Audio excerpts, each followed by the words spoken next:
లాగితే డొంకంతా కదులుతోంది. Phone tapping కేసులో బీఆర్ఎస్ నేతల చుట్టూ ఉచ్చు బిగుసుకుంటోంది. ఇప్పటి వరకు పోలీస్ అధికారుల ప్రమేయంపై నిర్ధారణ రుజువు అవుతోంది. CM Revanth Reddy phone snooping పై ఆధారాలు లభిస్తున్నాయి. ఫోన్ ట్యాపింగ్ కేసులో ముగ్గురు పోలీస్ అధికారుల అరెస్ట్ తర్వాత కేసు మరింత ముందుకు సాగుతోంది. రాజకీయ నాయకులే కాదు, వ్యాపారవేత్తల ఫోన్లు ట్యాప్ చేసినట్టు తెలుస్తోంది. ఫోన్ సంభాషణల ఆధారంగా వ్యాపారవేత్తలను బెదిరించినట్టు అధికారులు భావిస్తున్నారు. వారి నుంచి బీఆర్ఎస్ పార్టీ కోసం ఫండ్స్ వసూలు చేసినట్టు వెల్లడవుతోంది. అయితే ఫోన్ ట్యాపింగ్ ఆరోపణలపై బీఆర్ఎస్ ఇంకా స్పందించలేదు. రాష్ట్ర పోలీస్ అధికారులు ప్రస్తుత ముఖ్యమంత్రి రేవంత్ రెడ్డితో సహా అప్పటి ప్రతిపక్ష నేతల ఫోన్లు ట్యాప్ చేశారన్న షాకింగ్ ఆరోపణలు తెరపైకి రావడంతో కె చంద్రశేఖర్ రావు నేతృత్వంలోని భారత రాష్ట్ర సమితి పెద్ద ప్రశ్నలను ఎదుర్కొంటోంది. బీఆర్ఎస్ పార్టీ ఫండ్ కు భారీ మొత్తంలో విరాళాలు ఇచ్చేలా వ్యాపారులను బ్లాక్మెయిల్ చేసేందుకు కూడా ఈ నిఘా ఉపయోగపడిందని ఆరోపించారు. ఈ ఆరోపణలపై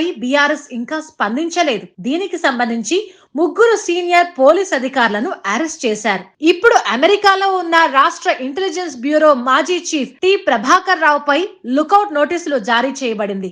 ఇద్దరు సీనియర్ అధికారులు భుజంగరావు, తిరుపతన్న అక్రమ నిఘా సాక్ష్యాలను నాశనం చేసినట్టు అంగీకరించినట్లు పోలీసులు తెలిపారు. నివేదికల ప్రకారం అప్పటి బీఆర్ఎస్ ప్రభుత్వ హయాంలో రాష్ట్ర ఇంటెలిజెన్స్ బ్యూరోలో సాంకేతిక సలహాదారుగా ఉన్న రవిపాల్ రేవంత్ రెడ్డి సంభాషణలను వినడానికి ఆయన సమీపంలో ఫోన్ ట్యాపింగ్ పరికరాలను దిగుమతి చేసుకోవడం, వాటిని అమర్చేందుకు సహాయం చేశాడని తెలుస్తోంది. సాఫ్ట్వేర్ కంపెనీని ముందు పెట్టుకుని ఇజ్రాయెల్ నుంచి ఈ పరికరాలు దిగుమతి చేసుకున్నాయని పోలీసులు నిర్ధారించారు. ఈ సెటప్ తో 300 మీటర్ల పరిధిలో మాట్లాడేది ఏదైనా వినొచ్చని నివేదికలు చెప్తున్నాయి. రవిపాల్ రేవంత్ నివాసానికి సమీపంలో కార్యాలయాన్ని ఏర్పాటు చేసి పరికరాన్ని అమర్చినట్లు ఆరోపణలున్నాయి. ఈ నేపథ్యంలో అతడిని ప్రశ్నించేందుకు పోలీసులు సిద్ధమయ్యారు. ఐ న్యూస్ అనే తెలుగు టీవీ ఛానల్ నిర్వహిస్తున్న శ్రవణ్ రావు, సిటీ టాస్క్ ఫోర్స్ పోలీస్ అధికారి రాధాకిషన్ రావు కోసం కూడా లుకౌట్ నోటీసులు జారీ అయ్యాయి. నిఘా ప్రతిపక్ష నేతలకే పరిమితం కాలేదు. రియల్ ఎస్టేట్ డీలర్లు,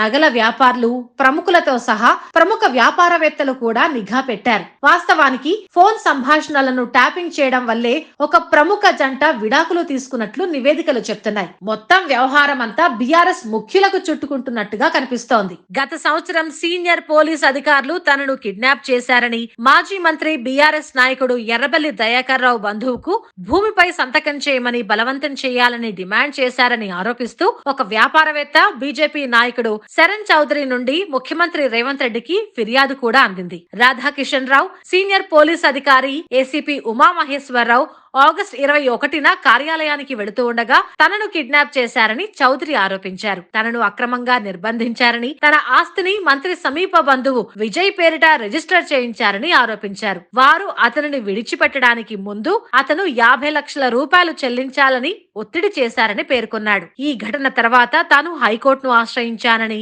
అయితే ఉమామహేశ్వరరావు తనపై తప్పుడు కేసులు పెడతానని బెదిరించి పిటిషన్ను ఉపసంహరించుకోవాలని ఒత్తిడి చేశారని వ్యాపారి చెప్పారు.